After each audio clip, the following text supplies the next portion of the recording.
Pasar en el tráfico 3 horas para ir al trabajo y 3 horas para regresar a la casa no le hace nada bien a la salud mental y física de una persona. Álvaro Arzú, desde hace 37 años, cimentó las bases de un modelo bastante desigual en la ciudad de Guatemala. Algunos expertos le llegaban a decir el emperador por la forma en que ha llevado los destinos de la ciudad. Ricardo Quiñones fue quien le sustituyó en el cargo y hoy mantiene esas medidas que nos muestran una ciudad bastante desigual. Esto es Claridad, podcast, desde nuestra clase Vanguardia de los Trabajadores y Trabajadoras en América Latina.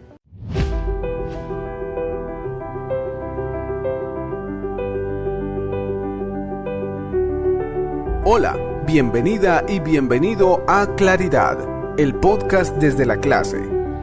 Vanguardia de los Trabajadores que te brinda herramientas, vías y análisis de la realidad latinoamericana para transformar tu vida, la de tu comunidad y la región. Hola, soy Carlos Sánchez. Esto es Claridad Podcast desde nuestra clase Vanguardia de los Trabajadores y Trabajadoras en América Latina. Continuando con las entrevistas a candidatos y candidatas a puestos de elección, hoy me acompaña la arquitecta Nino Matute, quien junto a la coalición Movimiento Semilla, URNG, Maíz, WINAC, buscan la transformación de la municipalidad de Guatemala en las próximas elecciones. Pero bueno, conozcamos un poco de la vida de Nino Matute, a la que desde ya le decimos bienvenida a Claridad. Bueno, mi nombre es Ninochka Matute. Yo nací en Guatemala y tuve el privilegio de formarme fuera por un tema familiar. Partimos a Chile cuando a muy temprana edad, así que tuve la oportunidad de hacer todo el colegio y la universidad en Chile, específicamente en la Facultad de Arquitectura y Urbanismo, que es donde me surge este interés y esta formación con ese enfoque urbano desde la Universidad de Chile. Crecimos, si bien crecimos lejos con mi familia y mis hermanos, el nexo fue permanente. Hubo mucho empeño de parte de nuestros padres para que mantuviéramos ese enlace, esa pertenencia para con Guatemala, y desde muy temprana edad yo tuve la clara convicción de que quería regresar en algún minuto de mi vida a trabajar por Guatemala, que nunca dejó de ser mi país. Posteriormente, así lo concreté y regresé hace ya más de 30 años a trabajar por Guatemala. Terminé mi formación académica en la Facultad de Arquitectura de la Universidad Rafael Landívar, lo cual me permitió entender de una manera más directa la sociedad de Guatemala y la problemática de las ciudades y de la arquitectura, con esta formación académica también, donde pude además generar esos lazos imprescindibles de amistad y de pertenencia con colegas y amigos que hasta el día de hoy forman parte de mi vida. De ahí para adelante, pues, si bien mi primera pasión fue el diseño, ¿verdad? El reto grande que tiene la arquitectura de diseñar cosas hermosas, pero que además funcionen.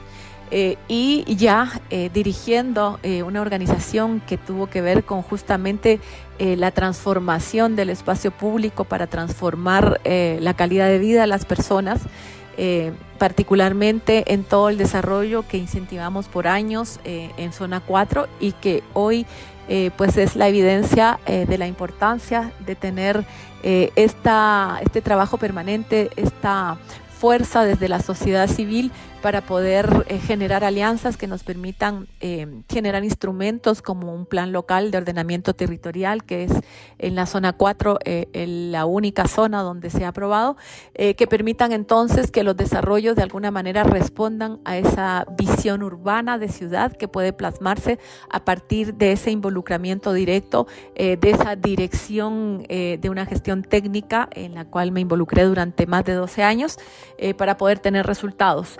experiencias que, si bien son muy puntuales, en una determinada área de la ciudad, pero que pueden proyectarse fácilmente a otras áreas de la ciudad con otras problemáticas, algunas más sencillas y otras muchas más complejas, pero que me permiten entender la importancia del involucramiento del involucramiento colectivo en la construcción de mejores ciudades. Eso por ahí, y luego pues surge este compromiso, esta necesidad al ver tantos años de una política que no en vano ha sido una participación política que en nuestro país se tacha muy fácilmente por un pésimo desempeño de lo que han sido los políticos. Mi decisión y mi convicción al haber tomado y asumido este tremendo reto es el de inspirar y hacer evidente que es importante que cada ciudadano se involucre, que participe activamente para que en verdad las cosas caminen y las cosas que funcionan mal cambien. Mantener las cosas que funcionan bien, pero primordialmente promover que tengamos en nuestra vida urbana, principalmente en el tema de la convivencia ciudadana en áreas que son ciudades, pues sea mejor, porque tengo la clara convicción de que tenemos la gran oportunidad de tener un territorio con muchas fortalezas, como lo es la ciudad de Guatemala, donde tenemos una individualidad que nos puede llevar a diferenciarnos como la ciudad efectivamente más verde y sostenible en términos de conectividad, que es todo ese cinturón ecológico que nos rodea, que son los barrancos urbanos en la ciudad, donde el equilibrio entre lo construido y la naturaleza puede concretarse y podemos generar o visualizar una ciudad donde podamos tener una mejor calidad de vida, donde podamos generar estos lazos sociales que son los únicos que nos sostienen como seres humanos.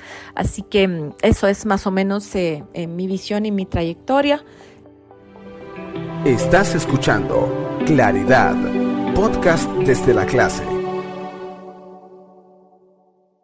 En Claridad Podcast desde nuestra clase, conversando con la arquitecta Nino Matute, quien encabeza la coalición Movimiento Semilla URNG Maíz WINAC, que busca cambiar los destinos de la alcaldía de la ciudad de Guatemala por un buen vivir para todos y todas.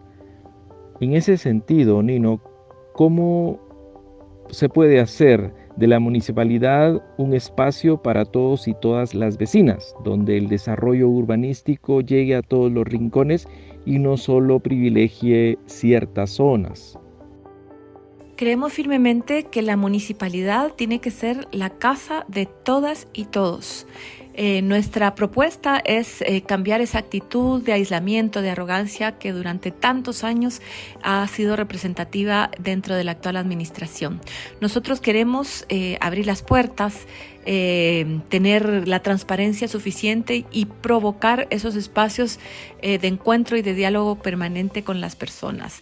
Ir a las comunidades, encontrarnos en una plaza, poder escuchar la problemática, pero también escuchar las ideas que radican en cada una de las propuestas y perspectivas y sobre todo experiencias de las personas que son nuestros vecinos, y es hacia ellos que nos vamos a enfocar.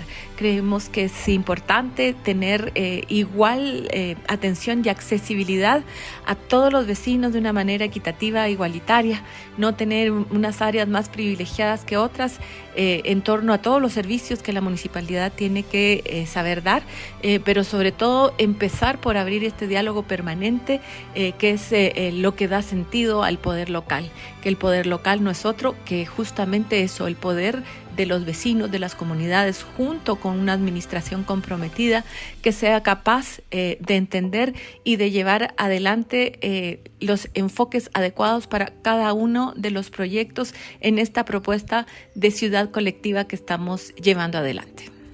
Arquitecta Nino Matute, por acá tengo un dato. En 2002 la municipalidad arzuista presentó el Plan 2020 sobre el crecimiento horizontal de la ciudad. Es evidente que la vivienda horizontal en condominio no ha sido para todos y todas. ¿Cómo se puede generar vivienda sostenible para todos los vecinos, para todas las vecinas, impulsada desde la municipalidad? Creemos que el adecuado crecimiento y desarrollo de la ciudad tiene que hacerse con una visión que promueva, por ejemplo, una ciudad densa y compacta. Con esto, ¿qué conseguimos? Conseguimos que más personas puedan aprovechar de una manera más efectiva y eficiente la infraestructura urbana que ya existe en las áreas centrales de la ciudad.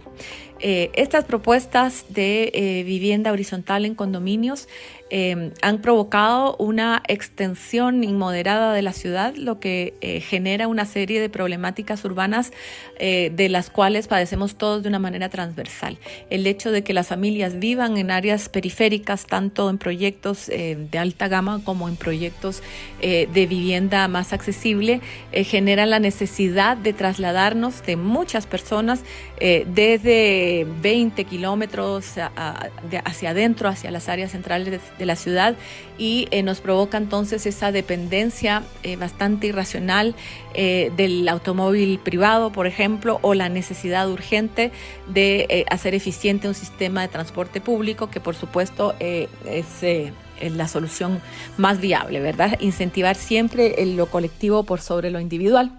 Por lo tanto, nuestra propuesta para hacer una vivienda sostenible y de manera más transversal para todos es a través del incentivo de un crecimiento, porque las ciudades tienen que crecer y desarrollarse, pero podemos integrar mecanismos de desarrollo urbano que promuevan o incentiven, por ejemplo, un trabajo en alianza con desarrolladores, donde no solamente se atienda el diseño o el modelo de vivienda de utilidad, ¿verdad? Financieramente que logre sostener financieramente los proyectos, sino que es posible hacer una propuesta mixta donde, además de esta oferta que haga sostenible financieramente los proyectos, se inserten o se integren ofertas de vivienda accesible y asequible con un enfoque más de vivienda social.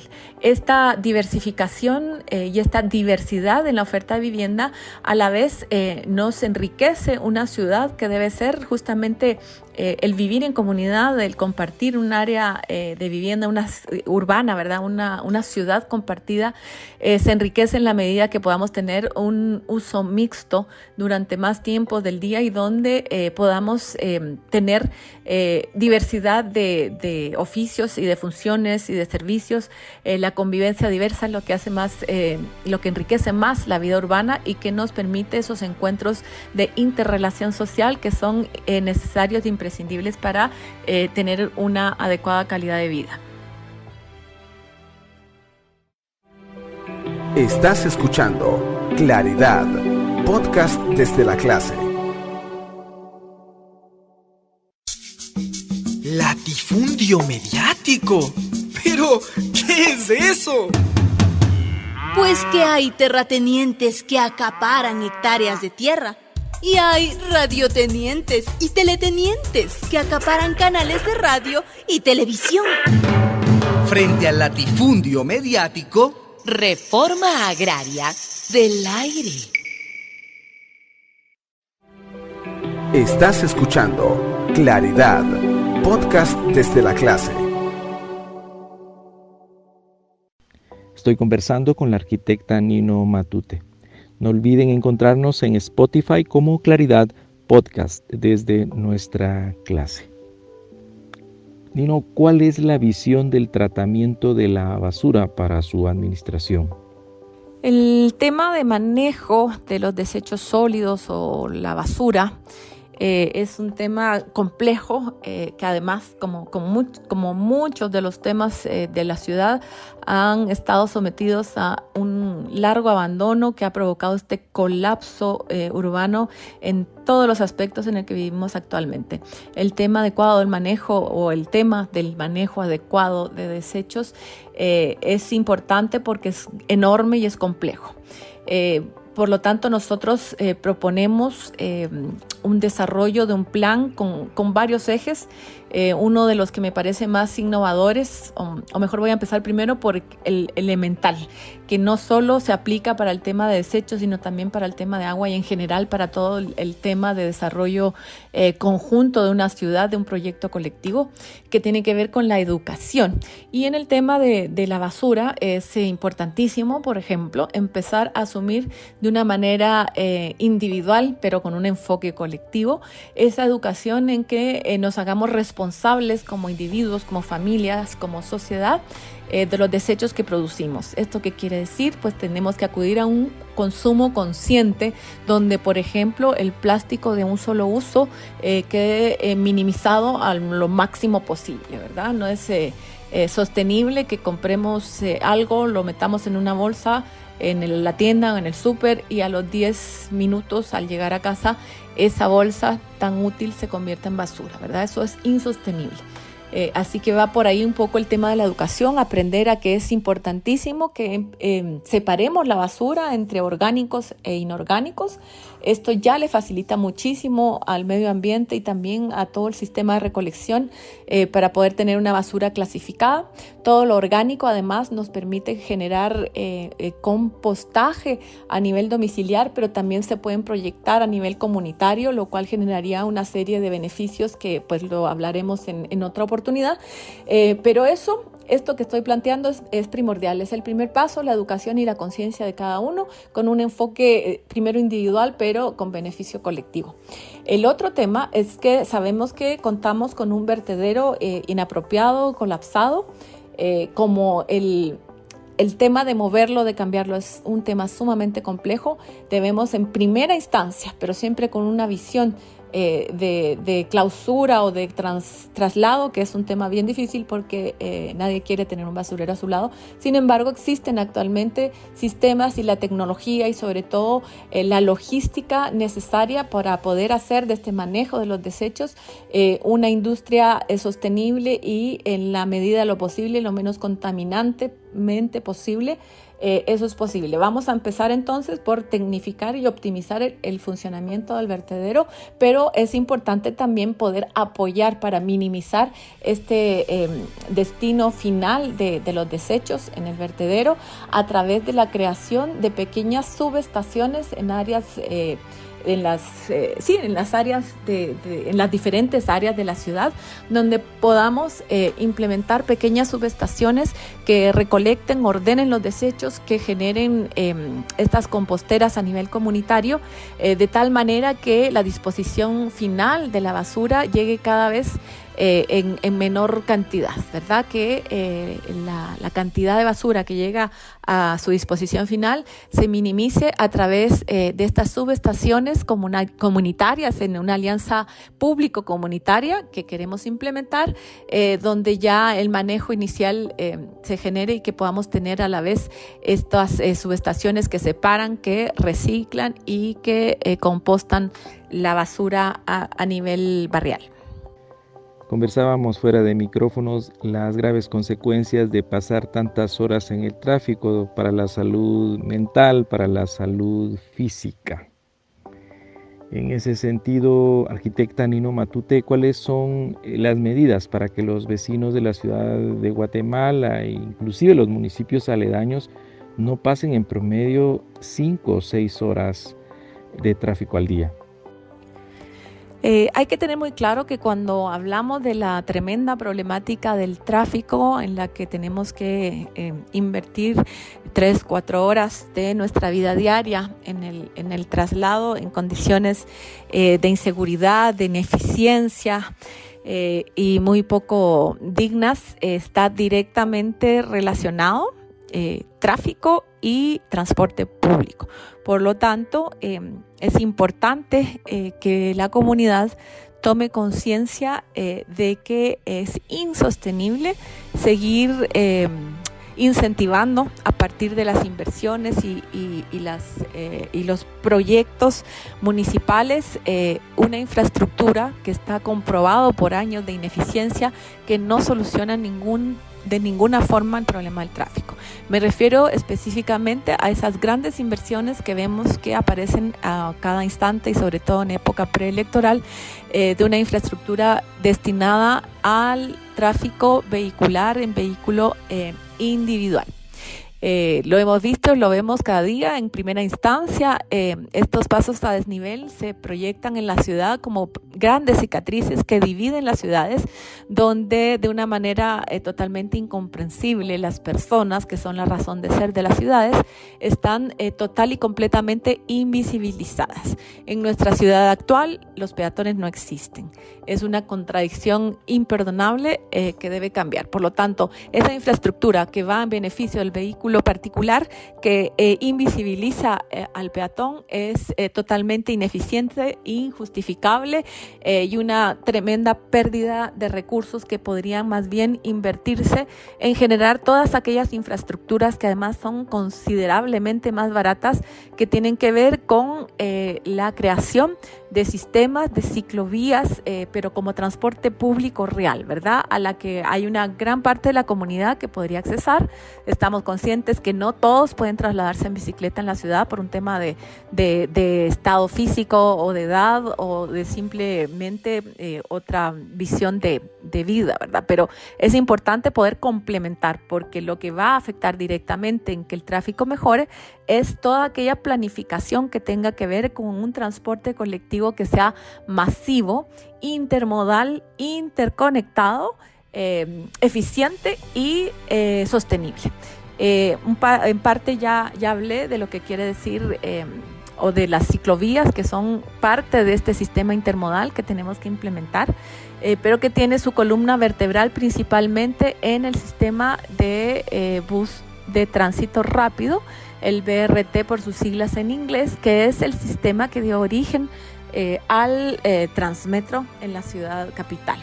Este sistema se fue desarrollando de una manera inadecuada, no cumple con las especificaciones que lo hacen en verdad un sistema eficiente, porque el Transmetro tiene que hacer sus recorridos en vías exclusivas, donde efectivamente pueda trasladarse con libertad y no ser un vehículo grandote más que es parte del tráfico. En la medida que el Transmetro circule en carriles exclusivos para el Transmetro, va a poder cumplir con los tiempos de espera en cada estación, va a ser eficiente y va a poder solucionar de una manera más clara y directa la movilidad de muchas más personas en la ciudad.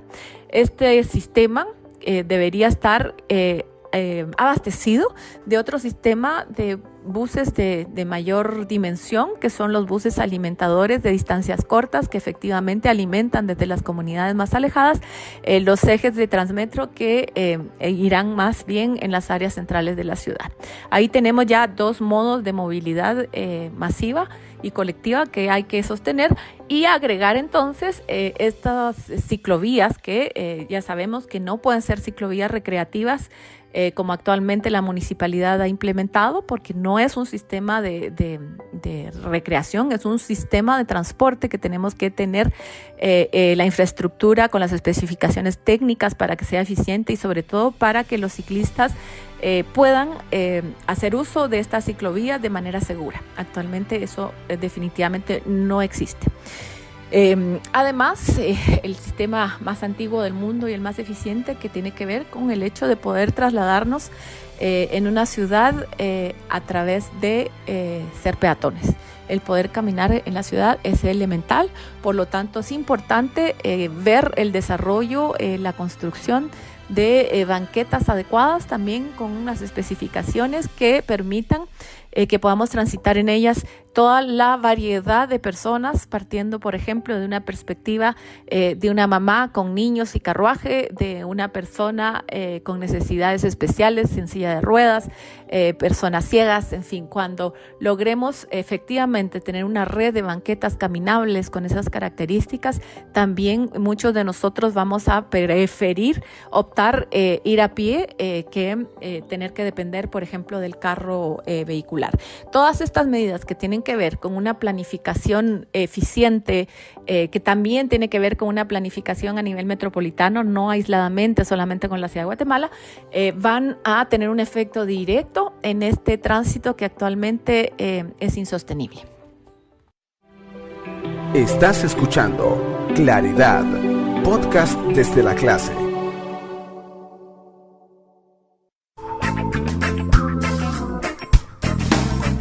La tierra tiene fiebre, necesita medicina y un poquito de amor que le cure la penita que tiene.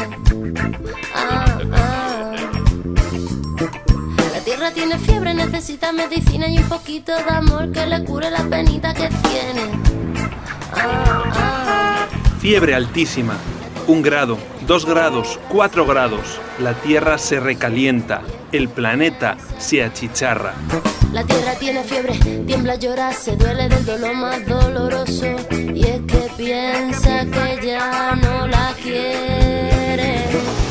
Los desiertos crecen como un cáncer. Cada día se cortan 10 millones de árboles en los bosques del planeta. Y es que no hay respeto por el aire limpio. Y es que no hay respeto por los pajarillos. Y es que no hay respeto por la tierra que pisamos. Y es que no hay respeto ni por los hermanos. La herida es demasiado grande. El agujero en la capa de ozono, la piel del mundo, ya es de 28 millones de kilómetros cuadrados, el tamaño de un continente.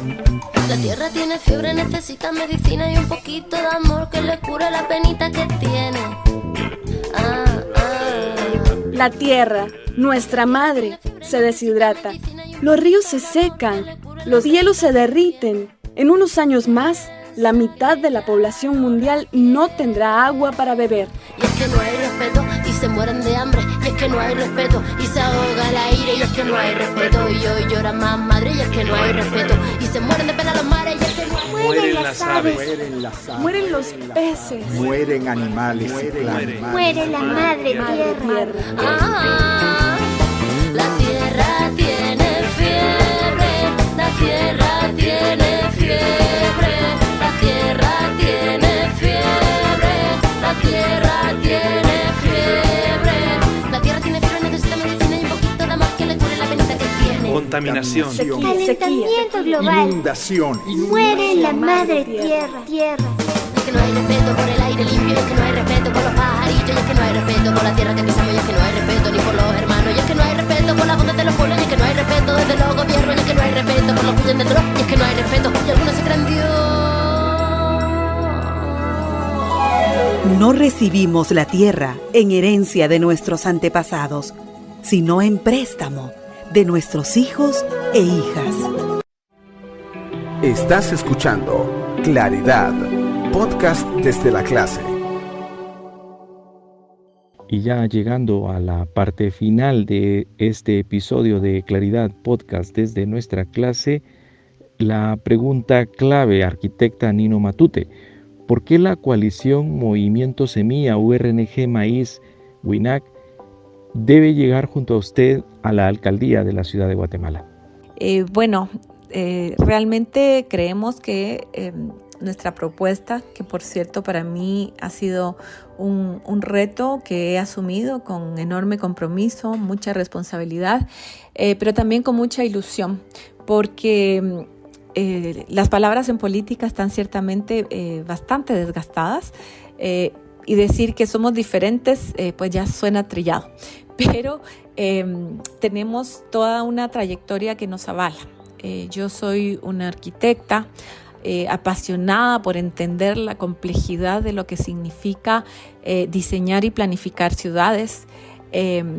Durante toda mi vida me he preparado en ese sentido, he podido tener la oportunidad de poner en práctica algunos temas que tienen que ver con este desarrollo urbano, con estrategias como el urbanismo táctico, con la innovación en la planificación urbana para poder responder de forma adecuada, por ejemplo, a complejidades como la movilidad o la dotación de servicios como el agua en las ciudades, que con toda esa capacidad técnica, con ningún compromiso político que me antecede, he tomado la auténtica decisión de decidirme a participar con esa visión de querer pasar de la eterna protesta en la que vivimos, de ver esa desilusión, de ver esa autoestima tan dañada con la que los habitantes de la ciudad de Guatemala nos toca vivir diariamente, porque es muy duro salir y enfrentar esta ciudad.